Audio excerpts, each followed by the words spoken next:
Nós também seguimos assim, atolados de indignação até o pescoço.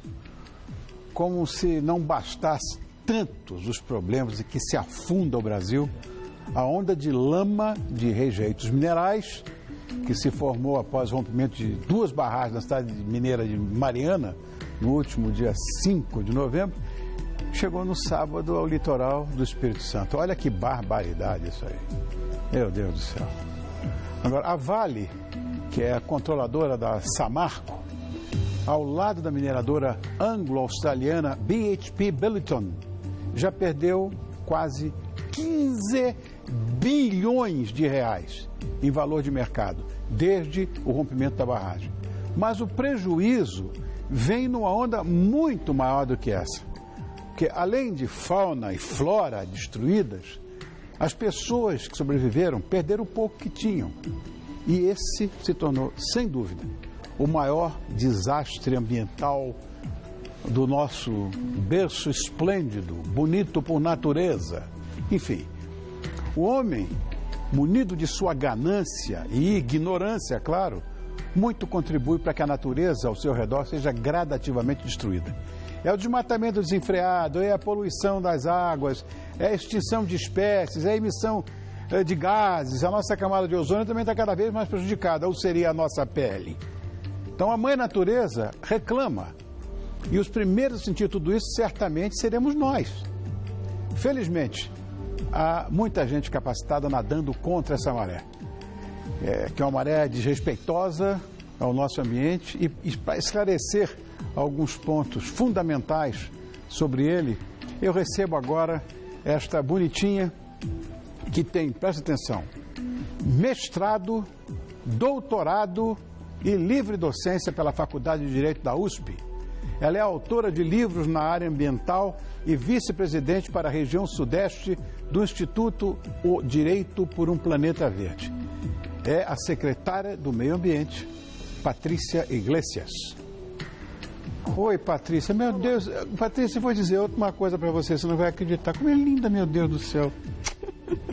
Está na sua casa, querida. Obrigada. Não é o que eu imaginei. Imaginei você de taier, cinza, óculos redondo e coque. E uma senhorinha. Ai, que bom. Uma jovem senhora. Oh, não. Você é uma menina, pode ter certeza disso. Eu tenho uma ligação de afetividade com essa história sua. Eu sou botânico. Então você acaba se envolvendo, enfim, até a raiz dos cabelos, né? E nós vamos começar falando sobre a tragédia de Mariana que nós mostramos agora há pouco. Não sei se chegou a ver. Na sua opinião, o rompimento da barragem foi uma causa natural ou foi falha humana?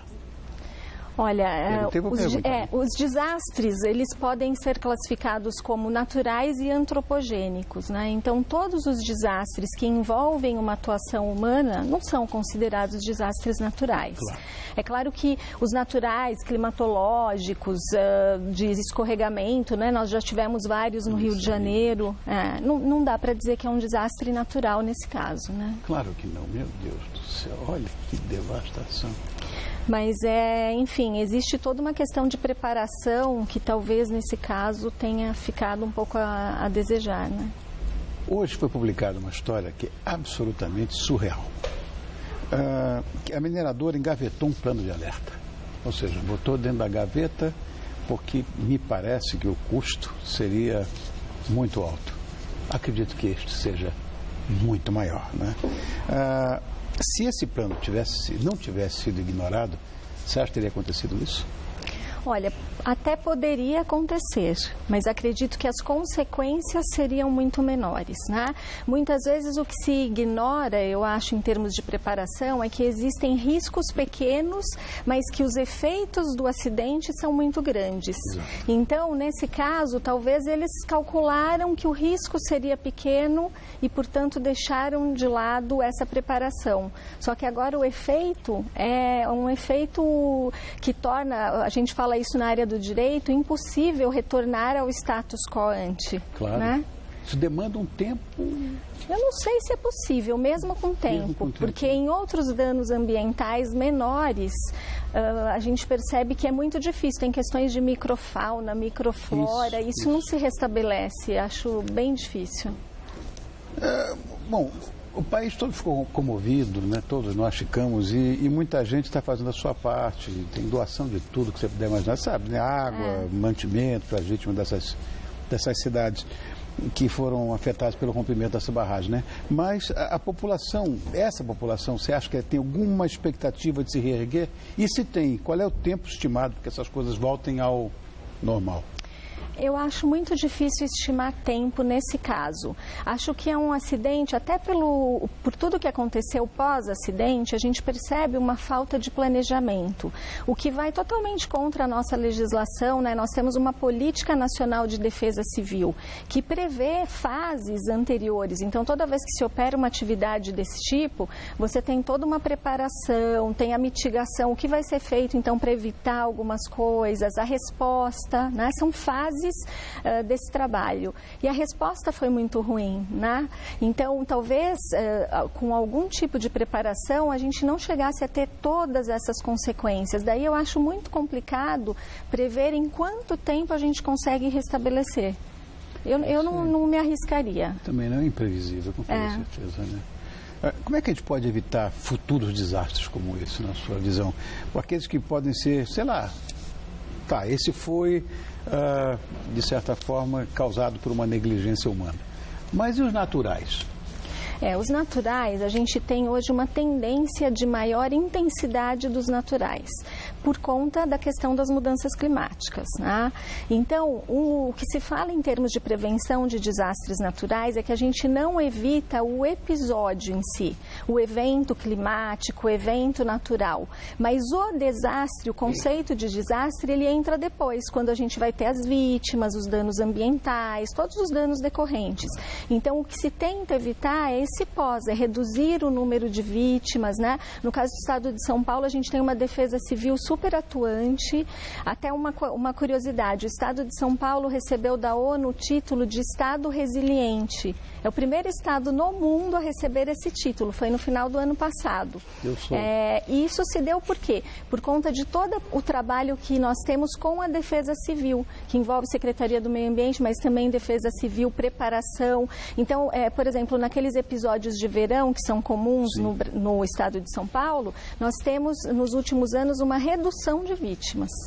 Então, aí a gente considera que foi efetivo. Claro, claro. Patrícia, a gente sabe que no começo de dezembro você vai embarcar para Paris. Pois é. Tive que estudar a sua vida para não falar bobagem aqui. Vai participar da 21ª Conferência das Partes da Convenção do Clima, né? Lá das Nações Unidas, sobre a mudança do clima, né? Isso. Qual é o foco dessa conferência? Porque tem um monte de países, né? Exato. Olha, essa conferência, a 21ª, nós tivemos várias anteriormente, todas elas trabalhando com essa questão do clima. Agora, essa tem, na verdade, uma questão mais relevante, porque hoje, quando se fala em mudanças climáticas, todo mundo reconhece que tem algo diferente no clima, né? Os eventos extremos, eles são muito claros para nós. Mas está chovendo demais ou de menos. Então, assim, as pessoas já internalizaram esse conceito, eu diria. E, portanto, essa já é de reconhecimento. E a ideia é trabalhar para que nós não tenhamos um aumento de temperatura acima de 2 graus, porque existem muitas consequências em relação a isso. Mas está previsto isso, né? Pois é. Independente do El Niño, da Laninha e todas essas coisas, já estão prevendo que aqui, nessa nossa região, aqui a coisa vai subir por aí, 2 graus. Sim, e, por exemplo, no caso, algumas cidades litorâneas vão ser mais prejudicadas, né? Então, Rio de Janeiro, Santos, tem algumas áreas também. Então, assim, a importância de uma conferência como essa é que os países assumam compromissos de redução de emissões. E também tem uma coisa interessante nessa COP21, que acho que foi bem característica desse ano, o papel dos governos subnacionais. Como os estados devem trabalhar, porque a verdade é que o estado, o município, está muito mais perto das pessoas, né? Consegue influenciar melhor do que o país como um todo. Então, esse ano foi todo trabalhado esse tema para olhar as cidades, como as cidades vão se preparar para serem cidades mais resilientes, ou seja, mais resistentes a esses episódios, que elas consigam se restabelecer mais rapidamente após um episódio climático. Bom, além da participação aí os representantes de cada país, no nosso caso você está lá, nos representando, há outras empresas, me parece, que são voluntárias, Sim. né? É verdade isso? E que, na verdade, quais as responsabilidades que são atribuídas, né, após essa conferência? Eu acho que assim, no plano global, os países apresentam alguns valores de redução de emissões, apresentam, no caso do Brasil, falou em restauração ecológica de áreas, né, 12 milhões de hectares e por aí vai. No caso das empresas, o Estado de São Paulo, ele criou um protocolo, nós trabalhamos isso na Secretaria do Meio Ambiente, que é um protocolo climático de redução de emissões. Então, as empresas entraram voluntariamente no nosso protocolo. Isso é bem interessante porque nós estamos muito acostumados com uma coisa que se chama comando e controle. Olha, se tem uma lei, eu vou lá exigir o cumprimento da lei. A diferença nesse caso é que nós estamos falando o que pode ser feito além do que a lei previu. Correto. Então, aí a empresa vai falar, não, eu posso fazer mais. E nós tivemos uma adesão muito grande de empresas. Então, nós vamos para Paris justamente para apresentar, para assinar esses protocolos com as empresas e para as empresas apresentarem os casos de sucesso no estado de São Paulo. Empresas não poluentes ou poluentes? Olha, é difícil falar em empresa totalmente não poluente, né? Eu acho que a empresa ela tem impactos ambientais pela sua produção, mas ela tem que tentar reduzir esses impactos. Então, por exemplo, alguma coisa que gere economia de água, ou então uma eficiência energética na produção. Então, todos esses fatores, eles vão se tornando fatores importantíssimos para as empresas que estão no Estado. E isso é sinônimo de eficiência na atividade. Claro, se não houver essa parceria, é que nós brasileiros, por problema cultural, tem essa coisa paternalista na cabeça. O governo é o culpado, o governo tem que fazer. Nós, quando falam em crime organizado, Patrícia, eu me aborreço, porque não existe crime organizado. Você, como jurista, sabe disso. O que existe é uma sociedade desorganizada. Sim, sem dúvida. É o que está acontecendo com a gente. Eu acho assim que enquanto a gente não mudar os comportamentos das próprias pessoas, aí falando de Brasil, sabe, a coisa do jeitinho brasileiro, isso é horrível, a gente precisa mudar. Então eu falo que a gente tem que mudar nas pequenas coisas, né? e não nas grandes coisas, simplesmente. Exatamente. Mas acho que esse protocolo ele traz uma contribuição muito grande das empresas, né? E aí são grandes coisas que vão fazer diferença, com certeza. Eu vou acompanhar essa história bem acompanhadinha. Querida, muito obrigado por ter vindo. Nós recebemos a nossa secretária do Meio Ambiente, doutora Patrícia Iglesias, porque nunca vi. Tem apenas 19 anos, ou aparenta 19 anos, com mestrado, doutorado e tudo que tem direito. Obrigado. Que bom, vou sair mais feliz. Não é. Porque a gente está na cabeça. Secretário de Estado, você imagina já uma certa austeridade. Aí me parece uma menina de cabelo, de calça de couro, sabe, de couro escarpão. Não. De couro? Não, de couro não é bom para a secretária do Meio Ambiente. Não, o que é isso? Na verdade, é um falso couro. Obrigado por ter vindo, querida. Eu que agradeço. Muito sucesso. Obrigada. Viu? Na 21ª conferência. Obrigada. 21ª Conferência das Partes da Convenção Climática. Obrigado, querida. Imagina. Obrigado.